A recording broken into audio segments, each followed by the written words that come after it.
1, 2. Channel 14, check. Channel 14, please.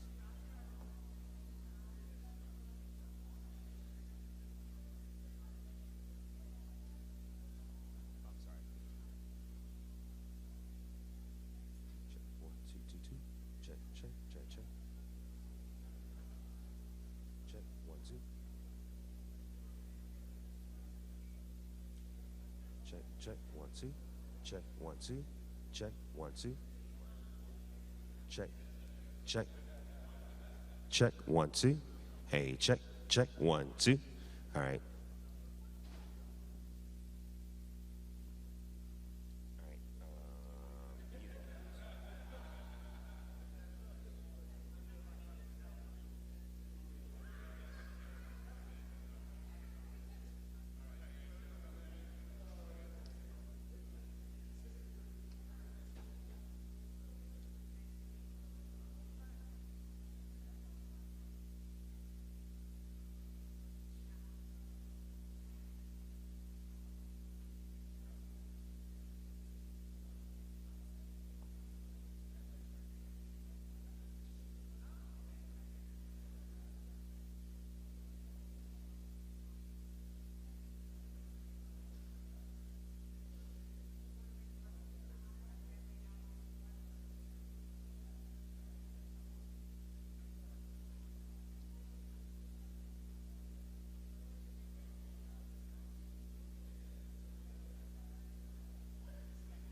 Yeah, I think 15, check. 1, 2. Yes.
How you doing?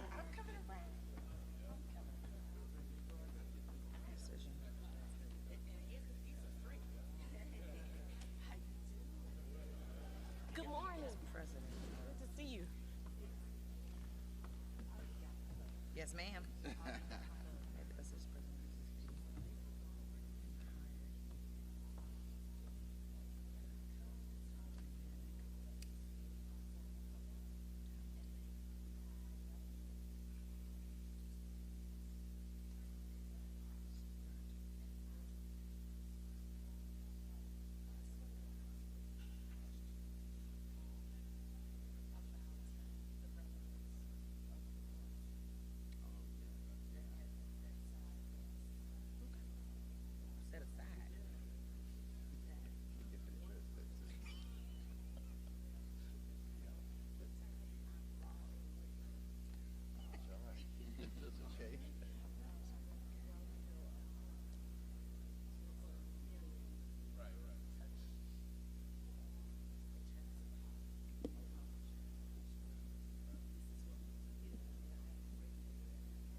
That's exactly what I was just doing.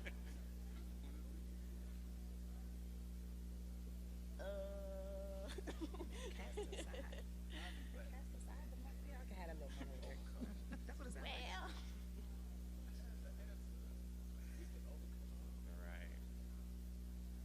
That's all right. I'm just curious. Have you seen the movie Just Mercy yet? what do we do? Okay. I'll say two things. It is Black History Month. And leading up until this point, I am no longer going to watch movies that are made to trigger our pain and make us pay for that type of entertainment. I'm not doing that no more. No more. I've seen a lot of it. I know what it's like. I know what it's like in real life. And I don't need to see it on the TV screen and pay $11.50 for it. But Just Mercy, I only went because they got a screening for free to check out. And I did theater for 8 Oh, wait.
A pleasant good morning to all of you.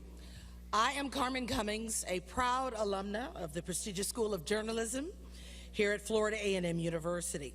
On behalf of our esteemed university president, Dr. Larry Robinson, our very regal First Lady, our dedicated trustees, university leadership, outstanding SGA president and student leaders, our stellar students, fantastic faculty, and awesome alumni, we are so pleased to have all of you here today in observance of the trials and triumphs that are truly the elements of survival in the Black experience and the culture. And today we underscore the importance of African Americans and the vote for the culture. It's all a part of this momentous observance of Black History Month. But surely we all know that our territory of sacrifice and struggle, successes, is so vast that each day should be an observance of Black history. Yes, each day. Because in my mind, when I think of the word survival, I think that it's linked to two words, but God. And so it is. We're again glad to have you today. So we begin with formal greetings by a distinguished gentleman who takes great pride in his role at the helm of leadership at Florida A&M University and also in his community.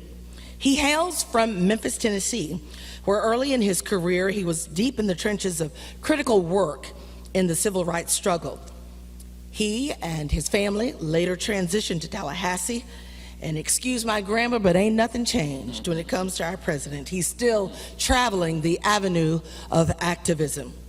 Where there is a platform supporting the quest for justice and positive change, you will indeed find the 12th president of Florida Agricultural and Mechanical University in the middle of the conversation. Please welcome Dr. Larry Robinson.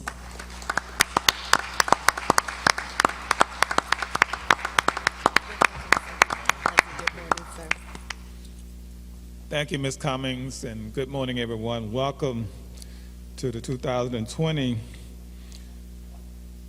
Black History Month Town Hall meeting.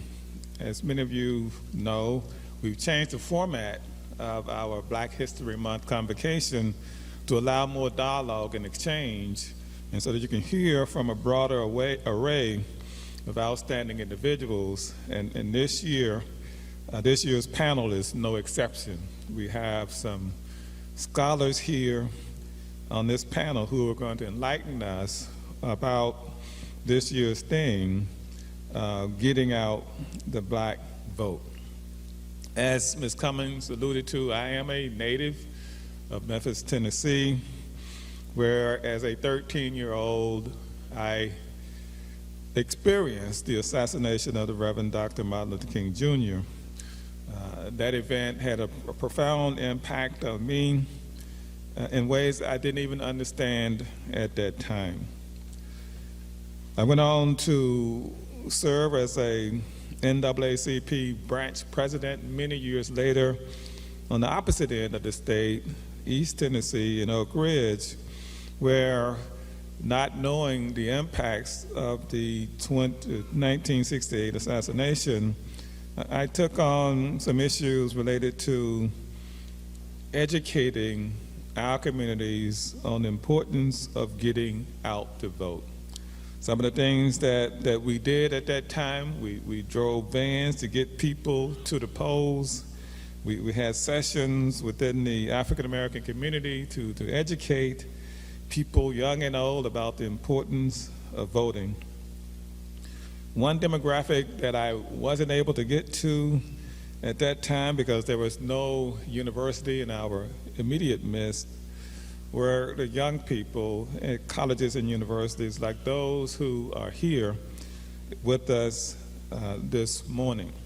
So I think the message is important. It is important for every segment of our society, of our community, to participate in this process, including those of you who might be endeavoring to participate in this process for the first time and hopefully not for the last time. We have, throughout the history of this institution, 132 plus years, seen quite a bit of blood and suffering to allow us to have this right.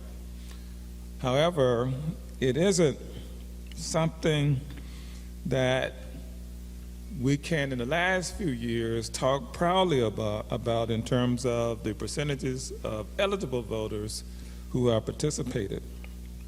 But when you think about this in terms of the work and the suffering that took place, I just think it's time for you and I and others to turn that around.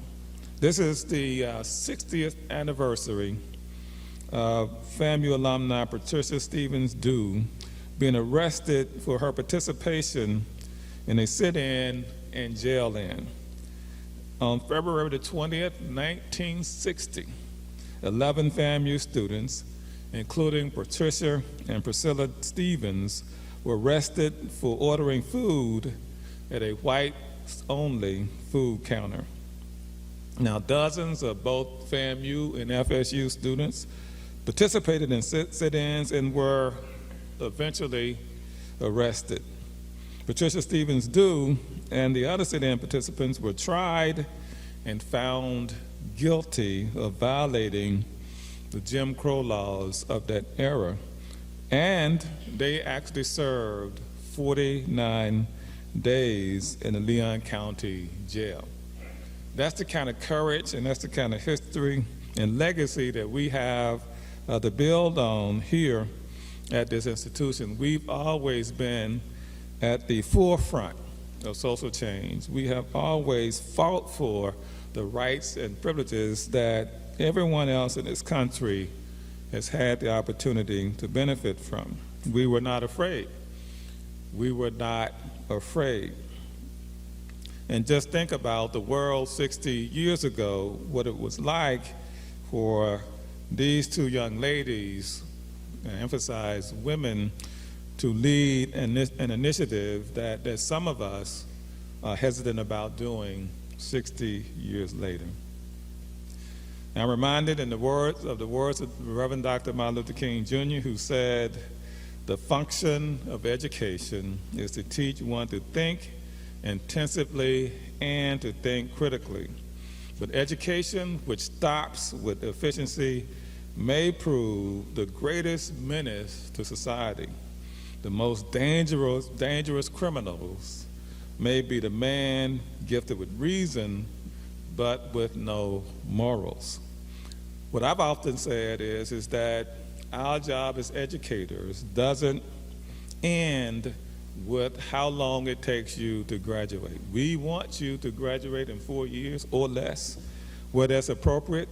But if you graduated in 1 year or 2 years, and you didn't leave us with a sense of your role, of the importance of your role in helping to improve the lives of others, then our work has not been properly done. In the words of Dr. King again, we must remember that intelligence is not enough. Intelligence plus character, that is the goal of true education. This morning, you're going to hear from some very intelligent people who have character, and hopefully you will hear this message, because I know you have both of these characteristics already, but you will hear this message and it will inspire you to touch others, to get them involved in the movement that really has never stopped. As one of 4 historically black colleges and universities in Florida, our challenges will continue. You know, as I was speaking on a radio show yesterday morning, I pointed out that, you know, we are at Florida A&M University the 3rd oldest public institution of any type in the state of Florida. Bethune-Cookman has been around for 115 years, Edward Waters for 153 years, Florida Memorial for 140 years. And throughout all of those years, we realized that as we arrive at 2020, there's a lot of work yet to be done. Our engagement in the political process is going to be critical to making sure that when someone stands here another 132 years into the future, that they can brag about how this era of FAMU students, faculty, and staff were the ones who were the change agents of this era. They were the Patricia and Priscilla Dews of 2020. Are you ready for that responsibility? Are you ready to be labeled in that way, please recognize that you are a part of the rich history of this institution, and how you're characterized by that will be based upon your actions. I believe your bold, fearless actions that would help sustain education, as well as all of the rights and privileges that we so deserve in the state of Florida and around the world. Thank you.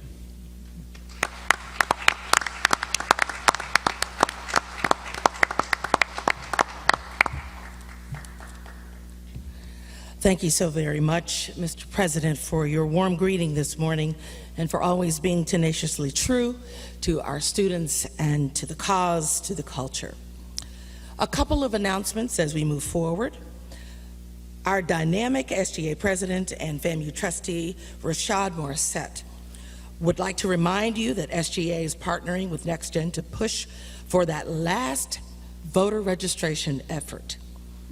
And considering that the primaries are just right around the corner, we'd like to invite all of you to be out there on the set tomorrow, as they will be hosting Peace, Love, and Vote on Valentine's Day. There will be food trucks out there for you to enjoy, along with a very special guest who's supposed to come through, former Tallahassee mayor and national news commentator and contributor, the Honorable Andrew Gillum will also be on the set. That's going to take place from 1 to 3 p.m. We'd also like to remind you of the big Harambe Festival that's going to take place this weekend.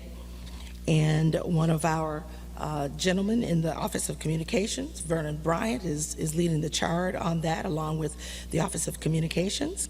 And that's 2/22/20. So we know there's going to be a good day with all of those numbers. It'll be taking place at Cascades Park from 2 p.m. to 10 p.m. Today, our focus is African Americans and the vote, #ForTheCulture. Our goal here today is to download some good information and impart some knowledge that may be helpful in your efforts to navigate to the polls in the very near future. Your decisions to vote or not to vote can profoundly change the facets of our governing bodies, and your decisions can impact possibly your house. Your decisions can impact this academic house, and your decisions may very well impact another house with the address 1600 Pennsylvania Avenue. We are fortunate to have an esteemed panel of leaders whose political and academic prowess will certainly generate what we hope will be a robust morning of dialogue. And then we will also avail an opportunity for many of you who choose to ask questions of the panel. We are pleased to have members of the FAMU communications team with us today, and those hardworking presidential ambassadors who might be able to assist in offering you some note cards for you to craft your questions so that you may present those to the panelists. If you would just raise your hand during the course of the conversation, they can identify you and hand off the note cards. All we ask is that you kindly remember that you should be respectful, please, if you will, in your approach, and remember, whether you agree or disagree, all opinions on this day matter. Now, let's meet our panelists. Beauty, brains, boss on the pages of pictorial history. A former Miss Florida A&M University, her attributes are truly more than skin deep. She's penned books like Black Women in Science, a Black history book for kids, Queen Like Me, the true story of girls who have changed the world. Part of her life's work is to convey the positives and uplift young girls to believe in the possibilities and boldly secure their place in life. This Florida A&M University assistant professor of history was most recently lauded for her striking and most unforgettable pose for the memorial sculpture of civil rights legend Rosa Parks. Please welcome panelist Dr. Kimberly Brown Pelham.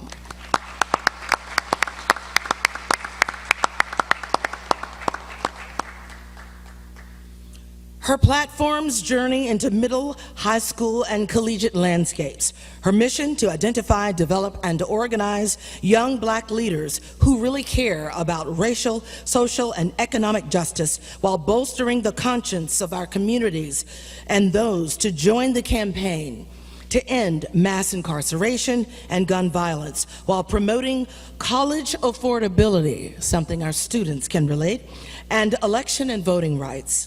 A passionate organizer for the empowerment of communities of color, she was appointed by President Barack Obama to serve on the White House Initiative on Educational Excellence for African Americans in Higher Education.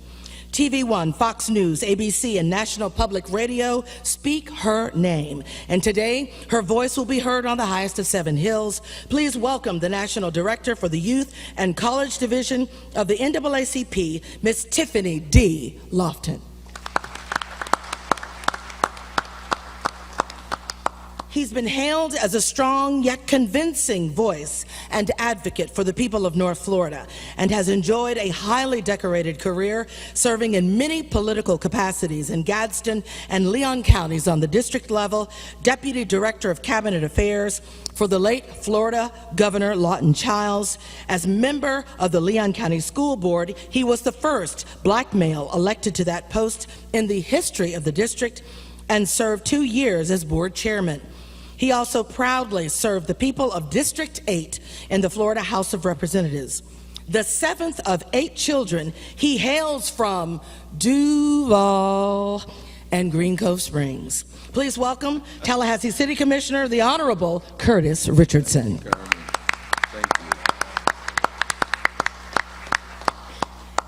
He is a first-generation college student grounded by a large working-class family on the north side of St. Louis, Missouri. A lifelong learner, he is also a teacher, both by profession, inclination, and inspiration. From Oxford University to the United Kingdom, mountain villages in Morocco, and prison farms in the heart of Mississippi, he's committed to climate advocacy, environmental justice, and strong living practices for Black communities and families. He has also remained steadfast in his commitment to the academic journey here at Florida A&M for more than 20 years. Please welcome Dr. John Warford.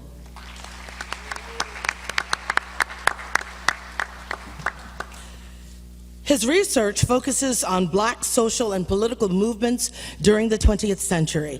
He is the author of projects on the African American political struggle and political activism in Detroit, Michigan from the 1960s through the 1980s. He's earned several accolades and fellowships, including the Southern Regional Education Doctoral Scholars Fellowship and the Benjamin L. Hooks Institute for Social Change Teaching Fellowship. In 2013, he was named Florida A&M University's Teacher of the Year. Please welcome our own FAMU Associate Professor of History, Dr. Darius J. Young. And please welcome all of our panelists.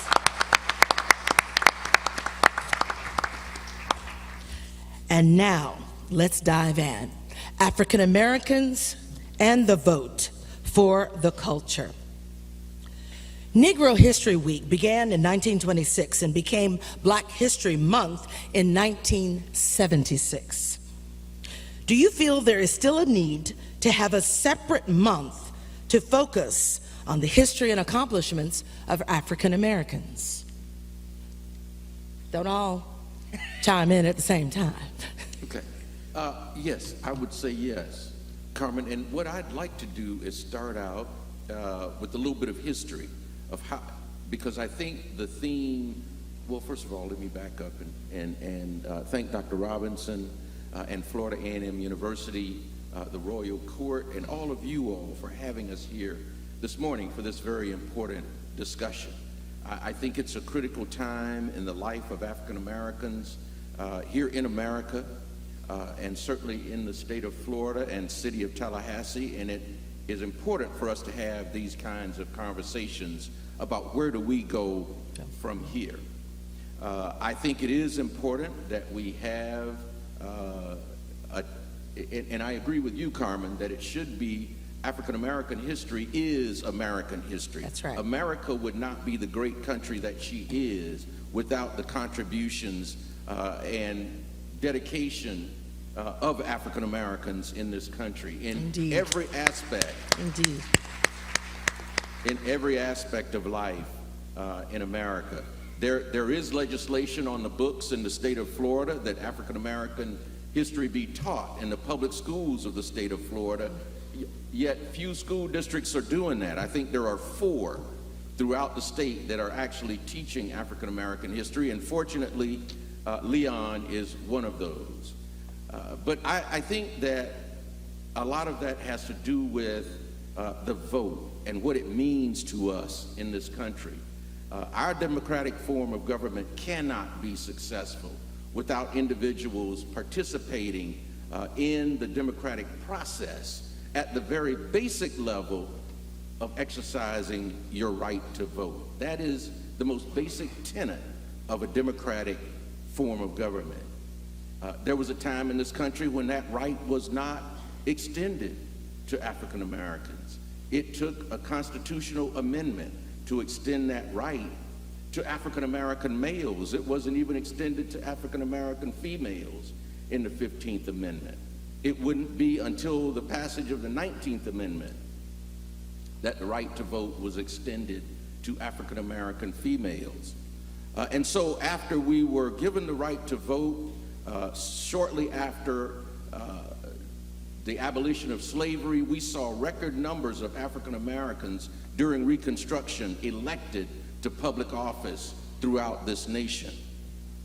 And because of that, and I'm going to run through this history real quick, Jim Crow laws were passed that prevented us from being able to vote because there were those in the country who realized that we were beginning to exercise that right to vote and assume our rightful place in this democracy.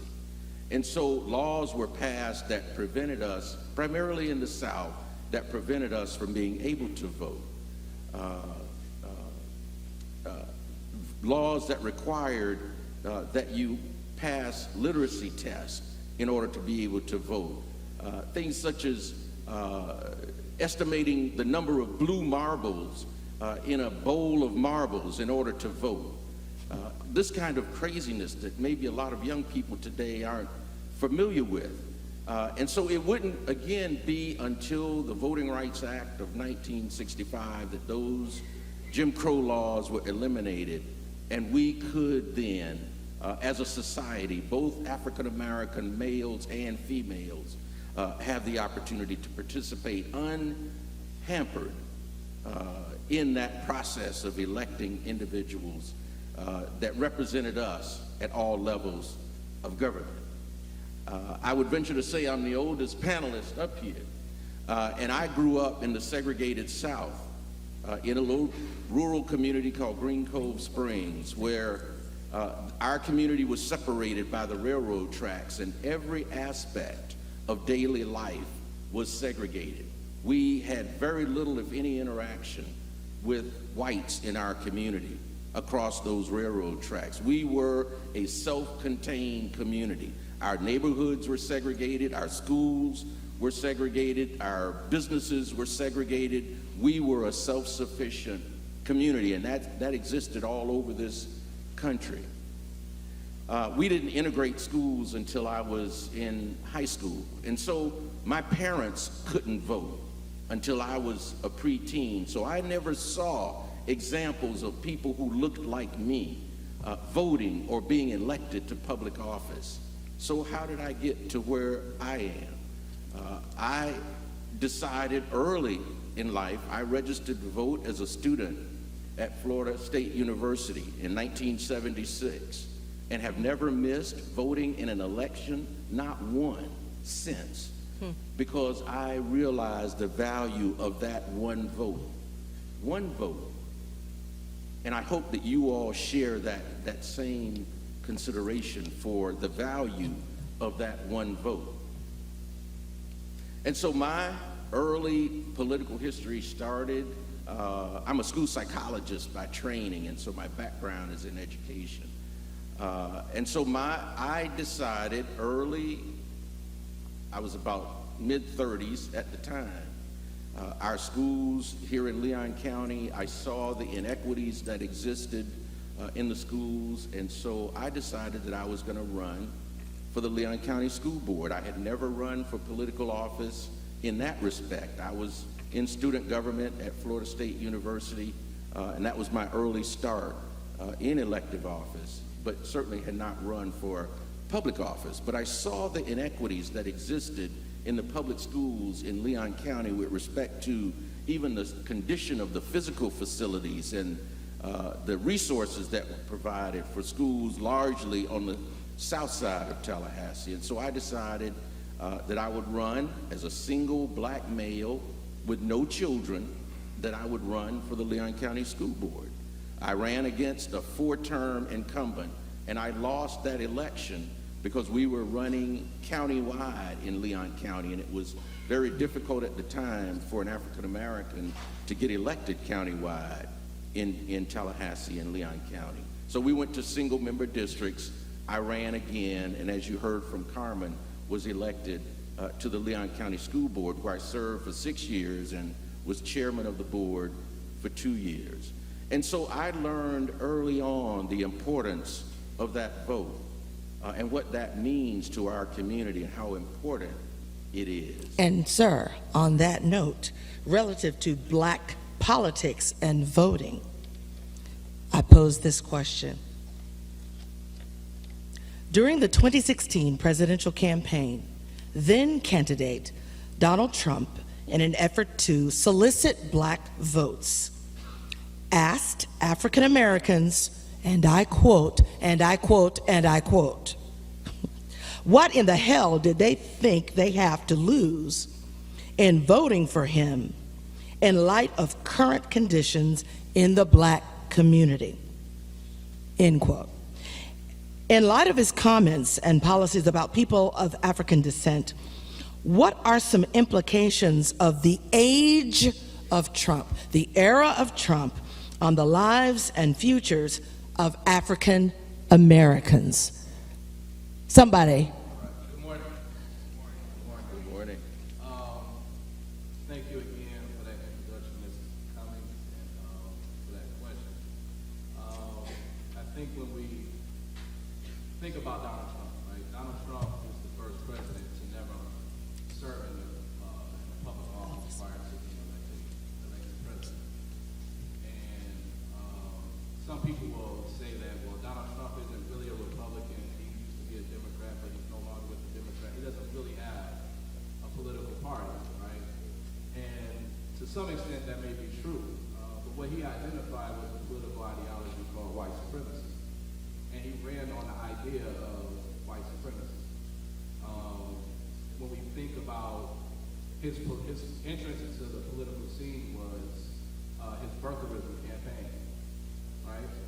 Him challenging Barack Obama's citizenship, right? Which was just coded language for black people can't really be citizens of this country, right? When we think about all of the criticisms that he had once Barack Obama finally produced his birth certificate, he then offered $5 million for Harvard to release the grades, his grades, meaning that black people are smart enough to attend Ivy League schools. So he started his campaign based on this concept of white supremacy and racism very early on during Barack Obama's presidency. That comes to fruition in 2016, where he did something that most, or at least in generation, politicians have not been able to do, right? I remember in 2000, when I was a student here at AMU, how we felt when George W. Bush was elected, and us getting robbed and all this other stuff, and we thought the world was coming to the end, and this was the worst thing on earth. And when we sit here in 2020, I'm sitting here like, damn, I wish George W. Bush would come back, right? You know, it wasn't so bad, maybe, right? But he identified a political strategy that most people avoided, at least overtly. You had plenty of presidents who ran based on coded language of white supremacy, but he was late. When when he talked about Mexican Americans being rapists, right? The comment that you said with what black people have to lose, he even once said in an interview that in regards to his own employees, I don't like when black people are counting my money. I want my money counted by short white men in yarmulkes. Right? So he's not saying some coded language, right? He's an overt white supremacist, and that's what elected him to office. We focus a lot on Donald Trump, but really he's symptomatic of a larger issue because 64 million people agreed with him and put him in that office. So I'm not as worried about as the individual Donald Trump, but my neighbors and these people who I interact with every day who support him quietly while shaking my hand and smiling in my face. Right? So his legacy, as we move forward, we're going to really see it probably in 2024. How is the Republican Party going to organize? Did he lay a new road to the president? All right. When we think about all the judges and federal officers that he's placed in positions that can determine our destiny, right? So we're very much living within a society that Donald Trump has shaped to mirror what his vision and many others' visions of America should be, and that's to maintain the racial hierarchy in this nation. So I'll end there.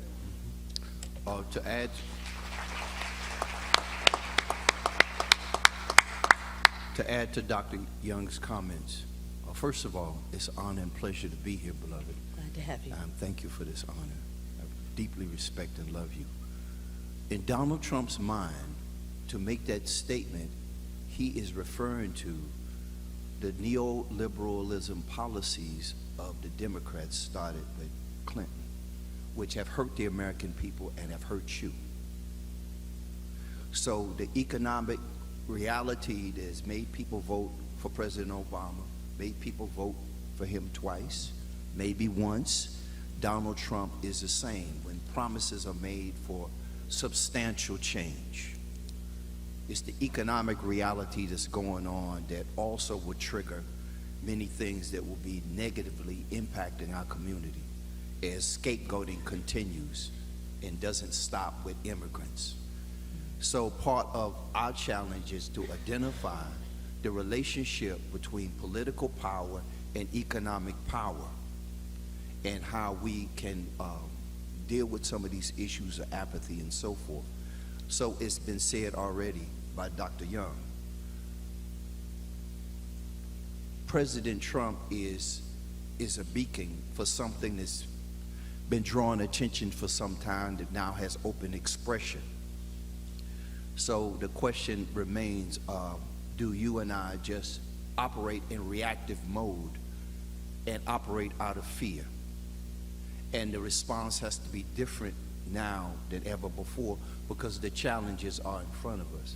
So more what we talk about here and in the future is tied to that, and it's going to look a little something different from what you expect, but it will work if we have the courage to move forward on it. But he is just one person, but he was voted for a reason, because a lot of fear is generated attraction toward him, and he will be dropped or removed when you get better Republicans, and you're not going to get better Republicans until you get better Democrats, and we won't get better Democrats until we fight and work out some of this stuff, at least in terms of that party, how they are addressing what the leadership looks like. You've been seeing this through the campaigns and Bernie Sanders and all this back and forth. You know, we've been suffering from the reflection of what people think the Democratic Party needs to look like. It used to represent poor and working class people. Not anymore. They roll the corporations, the focus publicly on the middle class, but the middle class is eroded. Now, where do you fit in all of that? Because of how we generally vote. See, the world is changing, more political, repression, authoritarianism, populist backlashes. This is happening here. So we have to be informed. Ms. And we have Lofton. to be strategic. Thank you, sir. Ms. Lawson, you want Good to? morning. Good morning. Good morning. I've been to about 7 cities in the last week, and I flew in last night and I fly out today to New York to continue this work, so I need more from y'all. Good morning. Good morning. Thank you. Let me first say thank you to Florida Agricultural Mechanical University, October 3rd, 1887. What? I consider myself, for all the new folks, an honorary Radler because in 2011, there's an organization called the United States Student Association. It is a national student organizing body of student governments across the country. Over 2 million college students are in this organization.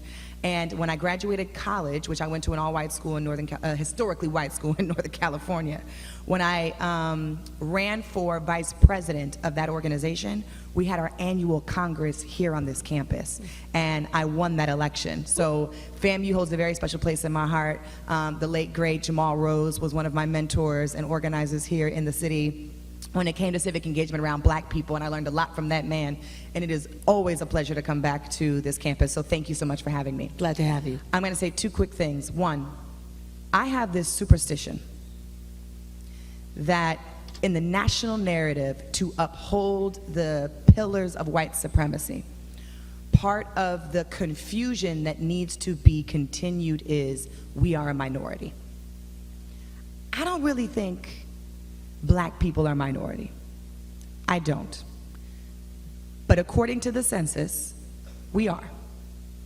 I noticed that all of the celebratory months, whether it is based off of community and identity, or whether it is based off of issue, so whether it's mental health, Women's Month, Black History Month, Breast Cancer Awareness Month, those are things that I feel like this country has dedicated 2 months as a way to marginalize what I think is the majority. What I think are things that should be brought to the center of our conversations when we talk about intersectionality.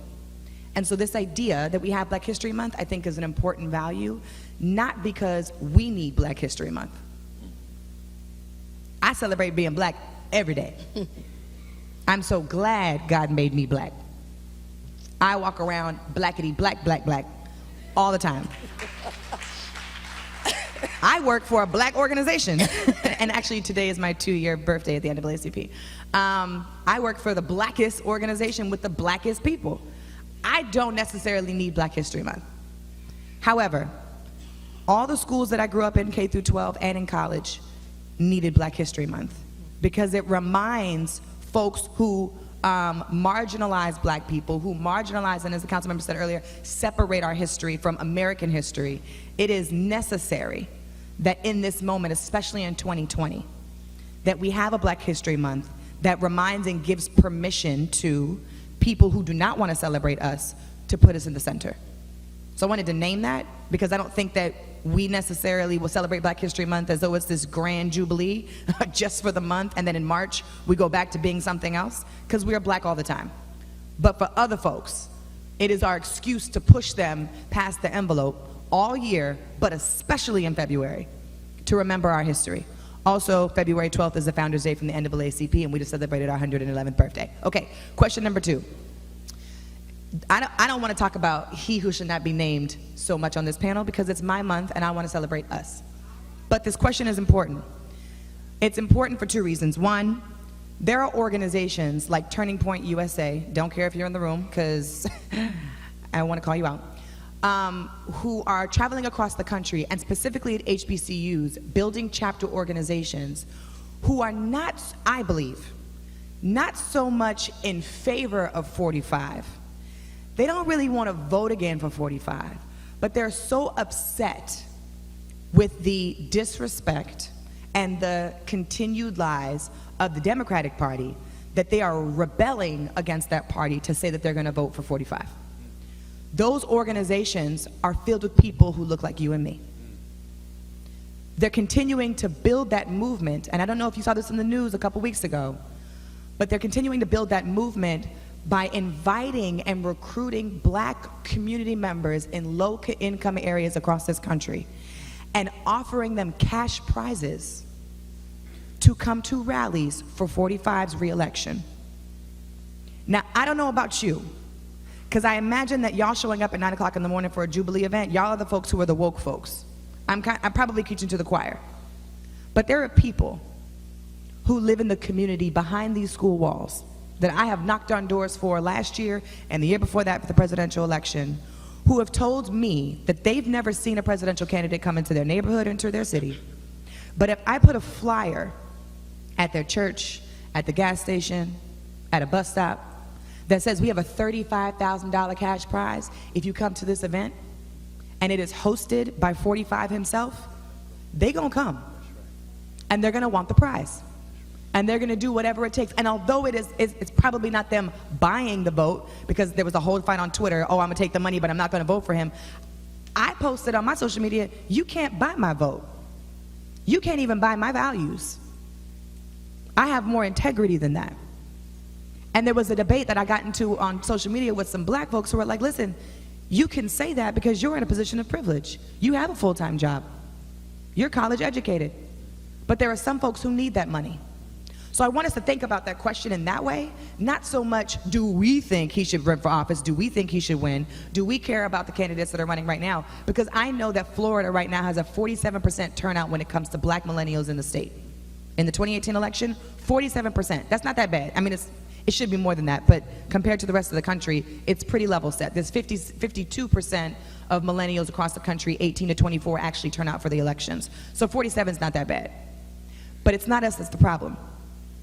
It's the 70% of millennials who don't go to college. Did you know that?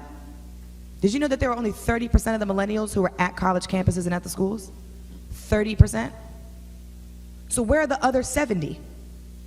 Those are the folks that we need to reach and that we need to talk to. And those are the folks that if we don't reach out to them and pull them into this conversation, make sure they fill out the census and make sure that they vote, we're going to lose this election again this year. Thank you, Ms. Lofton. We've heard, yes, promises, economic reality, fear, apathy, reactive mode, buying your votes. So to what degree can the dominant central issues of African Americans be addressed effectively so we can stay woke and be effective through our power at the ballot box? Dr. Pelham Brown, Dr. Young.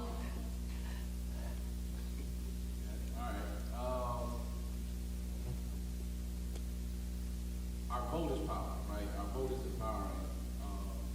And unfortunately, we're in a position where I think we gotten to a point where voting is something that's optional, or people are so discouraged with the Democratic Party, and they don't see a friend in the Republican Party, and they don't see the value in participating in an election, that individuals are having more conversations about not voting because they believe that they're voting for an individual, right? But when we talk about voting being empowered, that means that you do have control over really where your tax dollars are going. It's extremely important for African Americans, especially when we look at a setting like FAMU, to go out and to vote not only in the presidential election. I mean, that's so macro. We need to really focus on the local level because it has direct implications for this university. Right? Our governor picks who's on our board of trustees and the board of governors, which our provost and president know what that interaction is like. When we think about protecting our institutions, I don't know if you've seen yesterday, just to show you how quick this is. FAMU is a political institution. It's a state-run university. Just yesterday, the House, it's like the legislators woke up yesterday and said, hey, you know what? This made FSU and UF super schools. And they just went to the floor and said, we're going to merge FSU with New College, correct? Anybody seen this? Yeah, Yes. absolutely. And they're going to merge UF with Polytech. They didn't consult with the presidents at those universities. They didn't contact the board of trustees. They just understand they have the power to do whatever they want. We can't ignore that because part of our legacy, part of the student activism here at the university has always been really about protecting this institution. It's only so much that the administration can do. We have a responsibility as alums, as faculty, as students to not only participate in the formal voting process, but to harness our political power in the streets. raise our voice, use our God-given talents, write, do all these things that we can to articulate why this institution is still important. When you look at it in the 60s, FAMU was this close to merging with Florida State. They had just taken a law school with the swipe of the pen in the legislature. They had closed or leased FAMU Hospital to the city of Tallahassee for $1 in that same legislative session. And there was real talk about merging FAMU with FSU because what is the role of a black college in a post-segregationist society? That's a political question, right? We don't need you anymore. They started taking the language of the civil rights movement and using it against us. So they'll say FAMU is a racist institution. But racism is what provided the need for the university in the first place, right? So we don't have to think about it like, oh, is it going to be Biden or Warren or whoever, these presidents. We have to think about it on a local level and how it directly impacts us who are sitting here in the auditorium today, right?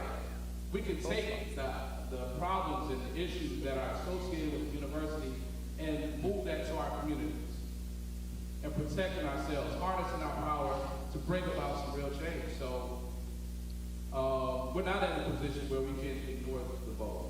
We have to understand that we're not voting for a specific person, that we have to use our vote in order to protect our own personal interests, to protect our institutions who have our best interests so that we can continue to move forward. African Americans and the vote, hashtag for the culture. Real talk today. In the 2016 election, a large number of voters were upset that their candidates did not win in their respective party primary. Some of them, many of them, refused to vote in the general election. Is the strategy of not voting out of protest, in your opinion? Is it sound for the African American community? It sounds like you just said we needed to stay woke. No, it is not a sound strategy. When we'll call it protest, but quite often it's cynicism. And it's happened because we were trusting.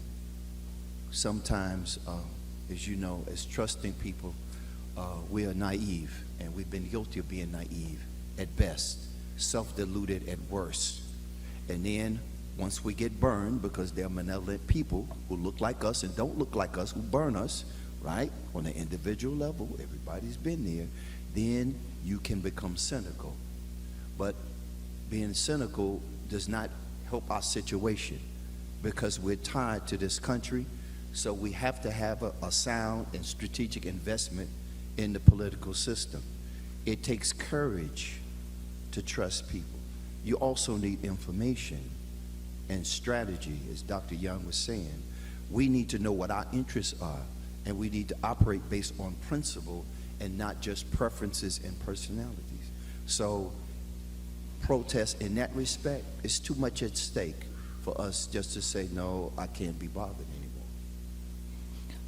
Yeah, Carmen, I think that non-participation certainly is not an option for African Americans. There were those who came before us who were willing to give their lives. They gave all so that we could exercise that right to vote and elect people to office who would represent our interest in elective bodies at all levels. Donald Trump is a blip in the history of this nation. He's a blip. He will be, even if he were elected, he will be gone in 4 years because of term limits. This is a much larger issue than that. And I hope that every young person in this auditorium, every person in this auditorium is registered to vote, and when the time comes that you will exercise that right to vote. Non-participation is not an option for us. That's why we're in the situation that we're in now, where we've got a legislature in the state of Florida that is 3/4 Republican. Republicans don't make up 3/4 of the registered voters in the state of Florida. That we've got a Congress at one time that was dominated by Republicans. Republican governors, presidents have been elected because of our non-participation. It's easier now to vote than it ever has been. We have a week of early voting leading up to election day.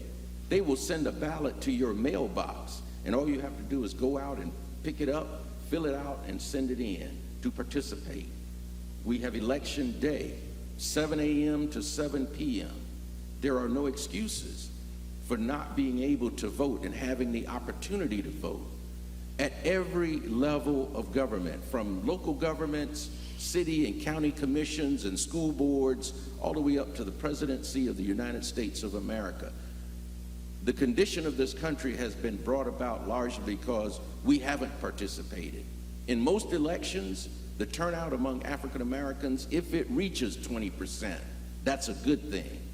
If it reaches 20%, when there were those who died for us to have that, to be able to exercise that right, it is unconscionable that we don't. Every aspect of our daily lives is determined by a vote that somebody takes on a school board, on a city commission, on a county commission, in a state legislature, in the United States Congress, actions by the president, every aspect of our daily lives. If FAMU, for instance, and there are certainly many more issues impacting our communities, from crime to economic development to housing to health care to education.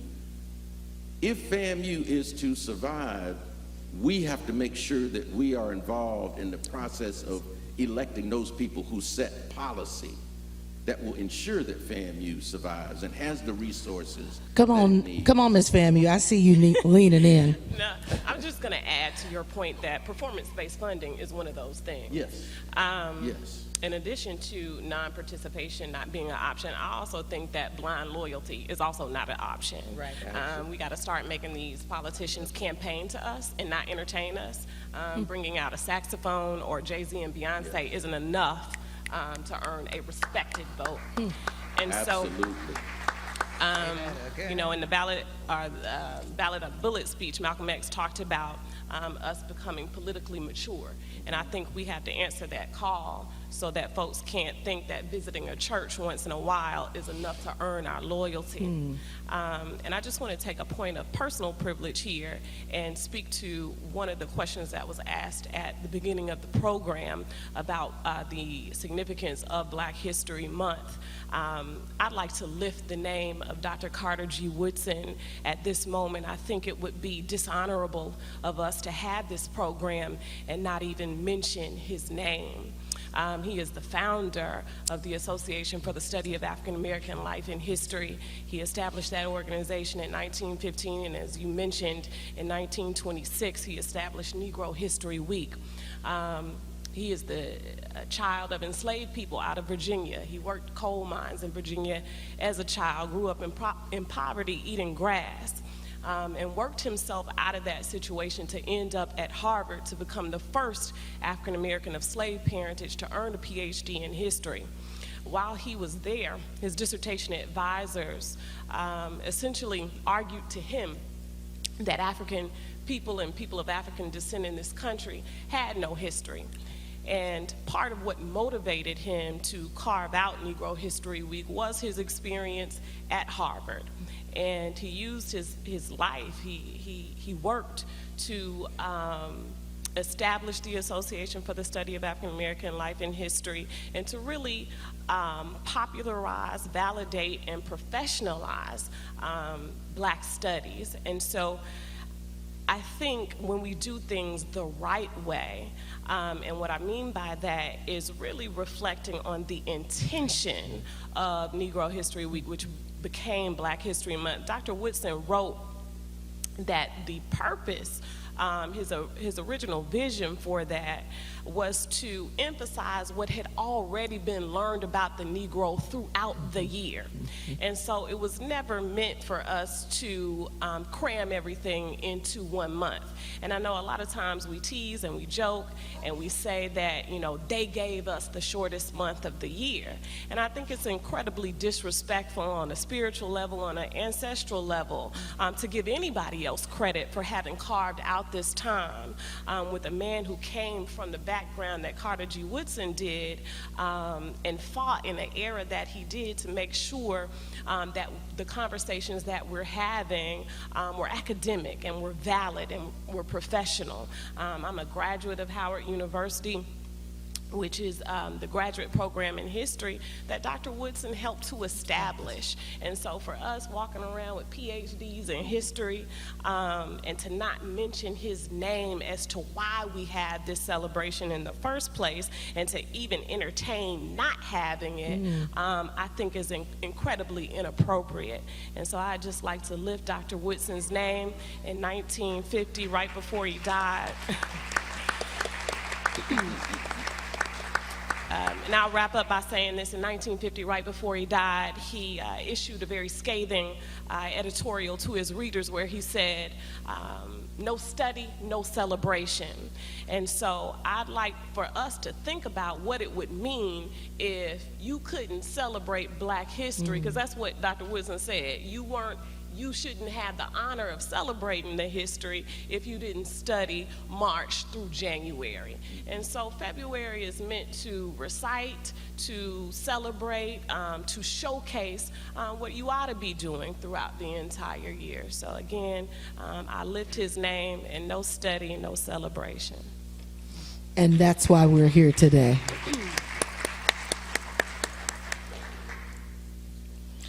Battling cynicism, respecting our votes. So, Dr. Lofton, or Ms. Lofton, in terms of the responsibility of participating in the electoral process, I direct this to you because of your work with youth specifically. What is the role for students in the November 2020 elections?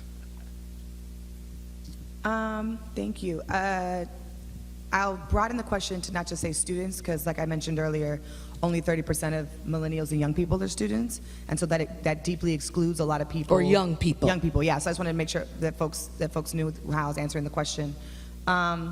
We have two roles. I'm 30. We have two roles. One is, it is our job to make sure, as it was said previously, that our elected servants are operating from a standpoint of knowing what it is that we care about in our communities, what issues and things we want to see changed, and that they are held accountable and responsible for making sure that our agenda gets brought forth to the table as our elected servant. The second piece is, I said this earlier, we have not, and I say we, not as FAMU, but just as a national movement, we have not yet figured out ways, best practices to master speaking to the community.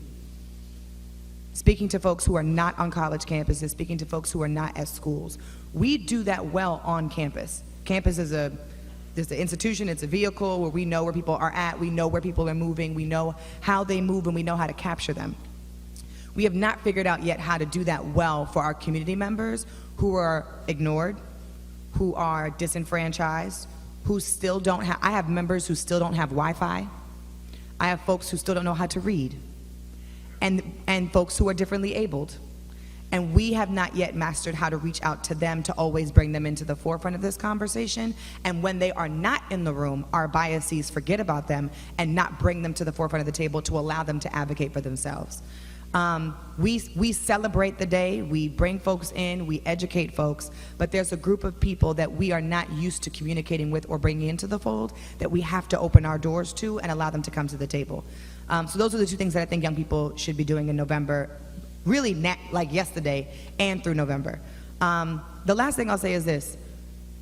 It's been said, it's a cliche, that our civic engagement work doesn't stop at the ballot box, it doesn't stop on election day. But I don't know how many folks here, if I asked you all the question, know how many folks sit on our electoral college. Raise your hand if you know how many people are on the electoral college. Okay? I wasn't gonna call on you, love, I just wanted to see. Good job, you got nervous. I wanna know how many folks know where the next primary is going to take place and when. What state? Okay, better question. What are the last two that we just had? Iowa and New Hampshire. Where's it going next? Where's it going after that? No. So Nevada, South Carolina. How many folks sit on the Electoral College? 538. That's important for us to know. How many of those Electoral College folks are in Florida? So So these questions I'm asking are not questions to trick my people. They're questions that I think we don't get taught or we don't always research. And if we don't understand the rules, the calendar, and how this stuff is happening, then voting isn't going to help you. Registering to vote is not going to be the end-all be-all for you. You have to be able to understand how the process works. And the process is difficult on purpose because they don't want us to understand it because they don't want us to participate. That's why you saw folks in Georgia cheating and purging voter registration cards because they tried to confuse the process. That's why the amendment in, last year that we got passed to reinstate suffrage rights to people who were formerly incarcerated, they're trying to confuse the process. Now you got to pay fines, now you got to fill out this paperwork first, now you got to pay a fee. They're trying to confuse the process. So we have to keep up with the rules. And the rules change every day. There is this piece that I want you to know. In next year, we have gerrymandering and redistricting across the country. But there are so far 32 governors across the country who have pledged interest in having a constitutional convention. This means that they are interested in opening up the American Constitution to change it. That has not happened in over 50 years, the attempt. And so there is this question that I have when we talk about immigration, when we talk about black folks, when we talk about segregation, when we talk about LGBTQIA, SGL issues, when we talk about education and the cost of living in this country and healthcare, which is still a debate and I don't understand why. When we talk about women's reproductive rights and healthcare, those are things that they want to bring and change in the Constitution. And if they change it in the Constitution, your vote doesn't get to change that. Your vote now on who is in that room to decide those decisions does. The census makes that difference to let us know where people are at. So when we talk about young people and what is it that they can do, I need us to ask what the rules are. I need us to understand the process, not just register and not just go to the poll and let that be the end-all be-all, not just have a legislative meeting or a lobby meeting, but really understand the process because this is a longer-term fight. That's a stealth plan, and I want us to keep up with it. Yeah, and Carmen, I would add to that, those are extremely good points. And one of the things that I also served in the Florida House of Representatives for 8 years, and one of the pieces of legislation that I passed, for those of you who might have attended a public school in Florida, middle school, you are required now to take civics education for that very reason, to understand the process. Because there are those who know that by mastering the process and getting your people in place to make those decisions, you determine what the agenda is. Right. And so they do confuse, they try to keep the process confused and keep us out of that process. I hear so often, well, I'm not going to vote because they're going to do what they want to do anyway. Yeah, they are if you don't vote and elect people in those offices that will represent your interest. There are efforts now to suppress the black vote throughout this country. We adopted Amendment 4 to the state constitution to allow former felons the right to vote. They knew that the majority of those were African American and would probably register Democrat. And that's a whole nother subject about this blind loyalty to a political party that we've got to get beyond. But now they're confusing it, like Tiffany said, with having to pay fines and knowing that these people didn't have the money to pay those fines to have their right to vote restored. These are all of the things that are being done now to keep us out of that process. The census is valuably important because that will determine how districts, where representation occurs, how districts are drawn, how money is allocated from the federal government. Right. So if somebody comes to your door, don't ignore that census taker.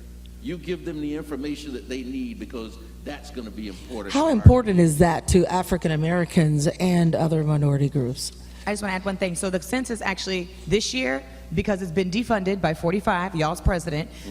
Folks, now you're going to receive in the mail or email a password to log into the census, to fill out the census for yourself. So don't wait for somebody to come to your door, because they ain't coming. It's going to be all digital and online this year. And then for folks who get left behind, folks who are more elderly, who are differently abled and unable to access Wi-Fi, they will get people to come to their door, and the census is hiring. So if you're looking for a job, $16.50 an hour. that's a good paying wage for a temporary position. I'm gonna tell you, census.gov, and they're still taking applications. Remember, Florida is a growth state. It's projected to get two new Congress people in reapportionment. So it's very important. This is a growth state, and it may be one other state. North Carolina is going to get one. Alabama, one, or they may keep it. So it's critical that you know what's going on, how things work, political maturity. We're at a point where we have to do more than just elect people who represent our interests. We have to select them, because quite often our frustration comes with we're voting for people we didn't select. So if we're going to select them, meaning vet these candidates, they come to us or we recognize them and we got an agreement that they will support and represent our interests, that means we have to fund them. African Americans and the vote, hashtag for the culture. Are there questions from the audience? Are there members who would like to come forward? I believe there are some microphones that are going to be moving about.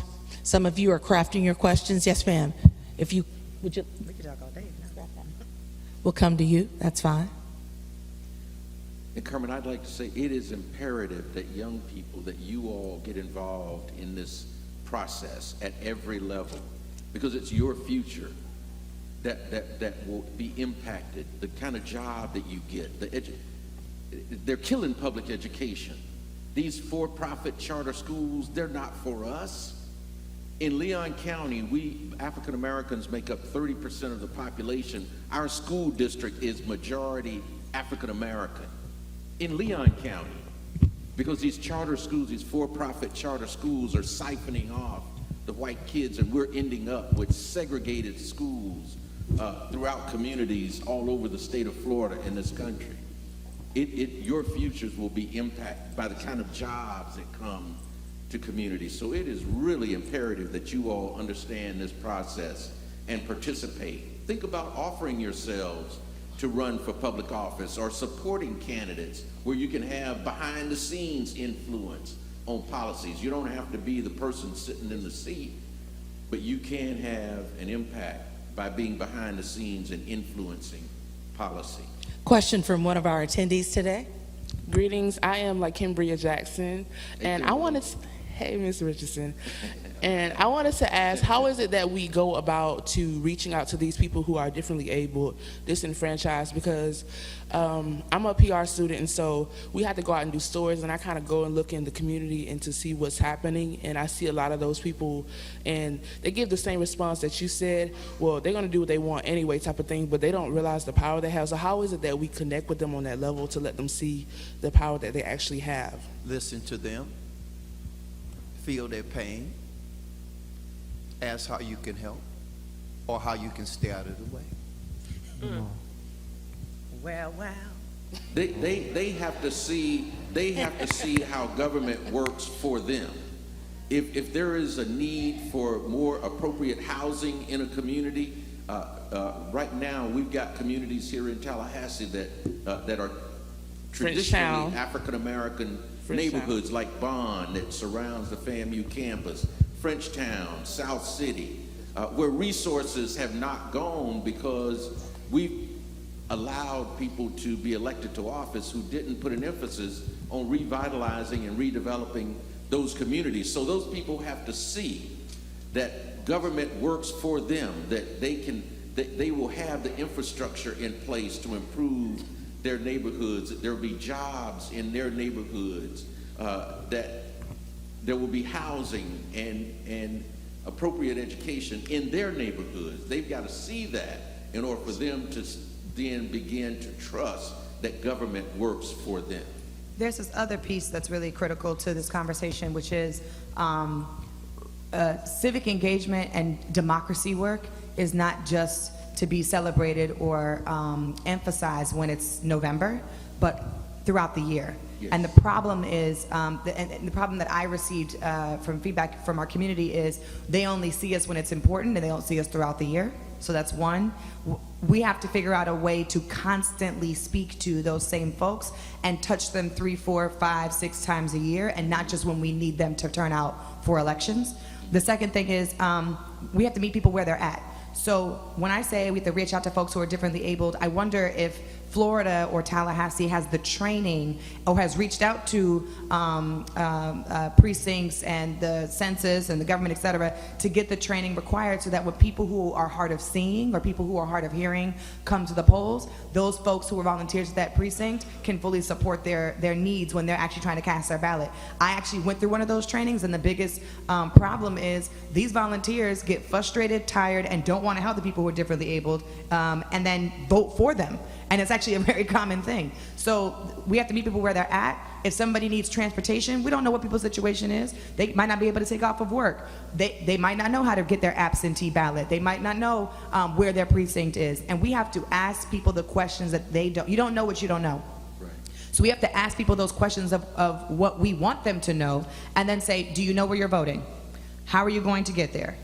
I see that you got kids. Do you got child care, or are you going to bring the kids? You going to bring the babies with you? We can help you with child care. We can give you a ride. Is there a way that we can help you get a voter guide? Do you know what decisions you're making? And if we don't ask those questions, we just ask, are you registered to vote? Are you voting? Okay, cool, see you at the polls. And these require deeper relationships. We're community-led people. It requires deeper relationships, and it requires year-round communication. Thank you very much. I think we are preparing for a question on the other side of the house this morning. As we prepare, we'd like to also welcome the former president of Fort Valley State University, Dr. Larry Rivers, who's in the house today, our very own professor. Good to see you. Yes, ma'am, Ms. Rozier. Good afternoon. I'm Kenyatta Rozier, and I've been teaching on campus for about 10 years, and I would like to formally admit that I'm one of those faculty on campus that ask those same questions that you pose. Are you registered? Do you vote? Have you voted? And end it right there. It's very important as faculty that I take part of the responsibility in educating my students about not only the importance of voting, but the process itself, what it means, so that, like it was stated earlier, students don't get confused. They don't let the cynicism take over, and they don't feel they're a part of it to be able to be these change agents that we say they can be. Right.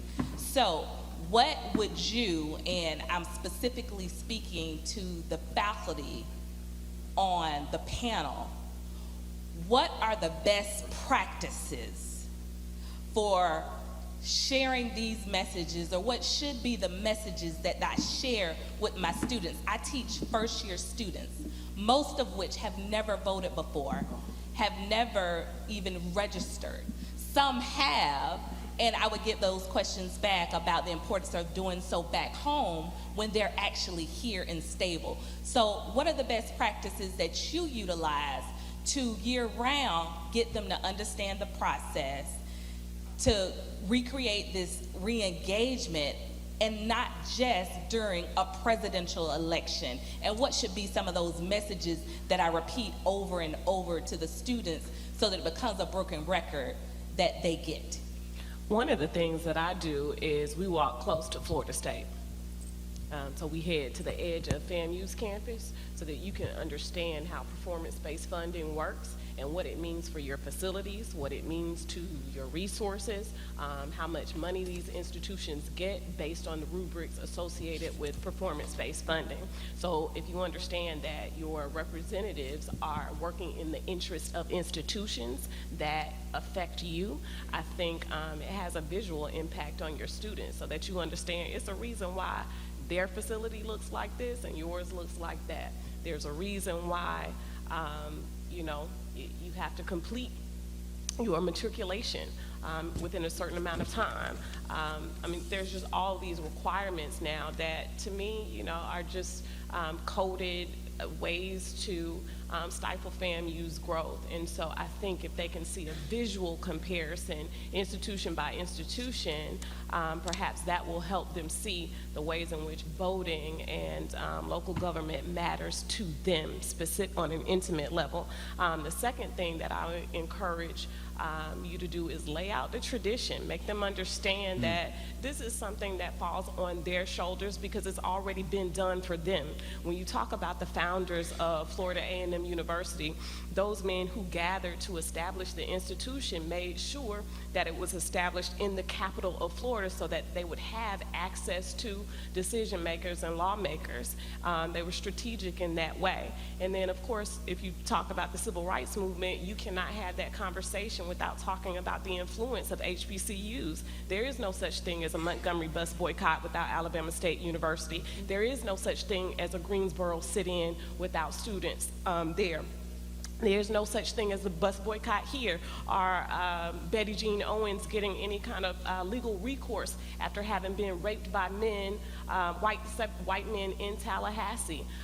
Students at FAMU galvanized around that issue, and for the first time in United States history, a black woman was able to have some kind of legal recourse for having been assaulted. And so I think if you lay out that tradition and you lay out that history for them, they will understand it's your turn now.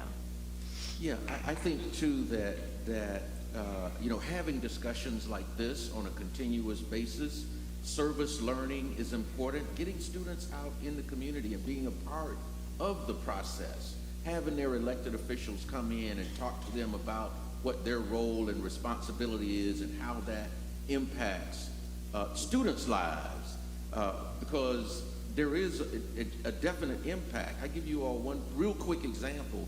Dr. Robinson, one of the things that we're working with Chief Galloway on is this crossing on Wanish Way where students are crossing to get to the food court.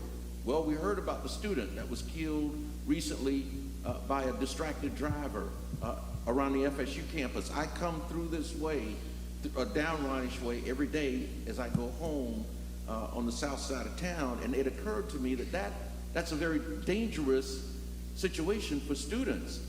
I've come real close to hit it, especially at night when you can't hardly see them. So as a city commissioner, Dr. Robinson, we're working with Chief Galloway to see if we can close off Wanish Way to through traffic. That's a direct impact on students right here at Florida A&M University. And, Dr. and their Werford safety. and Dr. Young. What I would just answer, especially what Dr. Brown said, is that it's extremely important for students to see themselves within the movement. I have the privilege of teaching African American history. I have the privilege of teaching the civil rights movement, of course, the civil rights movement. And one of the things that I argue in those courses is that when we talk about the Black freedom struggle, the most important group in terms of advancing the issues of our race have always been young people, right? And students have to see themselves within that movement. They have to see themselves as young people, right? So we show the videos, we show clips and things of that nature of these young folks. A lot of times they'll see when we bring in speakers, folks in their 70s and 80s, veterans of the civil rights movement, they don't connect to the idea that they were 18 and 19-year-old students who were out there in the movement. And the other piece I think is extremely important that Dr. Warford mentioned is we have to listen. It's not me projecting my ideas onto them, that they have to articulate and be forced to really think about issues that are more pertinent to them as young people and them controlling their destiny as they move forward. So to provide space within your classroom for them to have conversations amongst themselves, remove yourself, you know, and allow for them to articulate a platform that's most important to them, and hopefully we'll all be able to jump on that and follow them as we have done for generations. So I'm going to open this up to anybody in the room who's interested. I actually teach a course called How to Think Like an Organizer. I'm doing it for the University of California, Santa Cruz, and for the University of Vermont. And there's a syllabus that I have along with supplemental videos that explain it, because sometimes videos are the best ways to learn things for kinesthetic learners. So if anyone's interested after the panel, I'm happy to give you my card and send it to you. I wouldn't have anything to add really to Dr. Young and Dr. Brown Pelham's comments. because they're talking about, we can see, they talked about geographical visual things. They can see relationships. We must learn and teach our people how things really work. And as we wrap, because the time takers are telling me we've got to get out of here by 11 o'clock, we'd like for you to please just give us a quick thought as we conclude based on our theme, African Americans and the Vote, hashtag for the culture, as we head into this major, major political year. Yeah, Carmen, I would just say that this should be the theme for the African American community every year, that we involve ourselves in this election process and elect those people who will vote on policies that impact our community. We've got to know what it is we want, and then we have to elect those people that are going to advance those interests at every level of government. So I seriously encourage all of you all to register and vote, but also to be involved in that process so you know who you're voting for, the issues that you're voting on, and hold people accountable when you elect them to office. Dr. Warford? The relationship between money and economic power and political power. We have to understand that dark money, you can look up that if you don't know what it means, it rules and is feeding and driving the system. Black money is necessary, that comes from us. If we're serious about representation, honest representation for whoever we select and or elect, there's a financial commitment tied to that, and we're going to have to, as Dr. Brown Pelham said, become more emotionally or politically mature, and it involves that. That's what I would want you to recognize and acknowledge. Ms. Lofton? I don't have anything else to say except shout out to all my NAACP members in the house, and also I see you, and also Dream Defenders, who I also helped establish in 2012 with Gabriel Pendes, who's a former alumni of the United States Student Association. I see all of y'all in this room, and I love you deeply. Thank you for having me, FAMU. Thank you for coming. Dr. Brown Pelham? I lift Ida B. Wells. Her words are, enduring vigilance is the price of liberty. Continue to endure. Dr. Young? I concur with my colleagues. I just would say, don't just look for a platform that you can support. Empower yourself, develop your own platform, and if there's not a candidate out there that you want to support, to do something about it and take it as a call to action. Wow. African Americans and the Vote for the culture. Let's give our panelists a warm FAMU round of applause. Of course, this is the kind of dialogue that could run all day. We have to give credit where credit is due to the chair of this experience, Dr. David Jackson. Thank you, sir. Prof, we appreciate you. The chair of the FAMU Summit. To the panelists, we thank you for being a well of wisdom and fire to motivate and energize us to become agents of change in our community. Don't forget, peace, love, and vote tomorrow on the set. God bless you. Have a great day. Over. It would be great. Panelists, Dr. Robinson, if you would join the panelists on the stage, followed by members of our lovely royal court, Mr. and Miss FAMU. Hey there.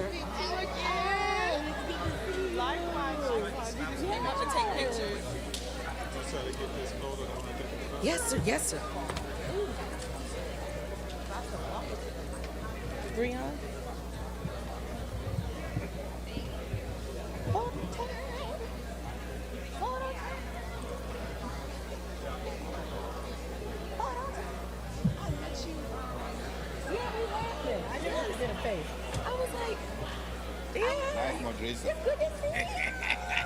You said you were an alumni?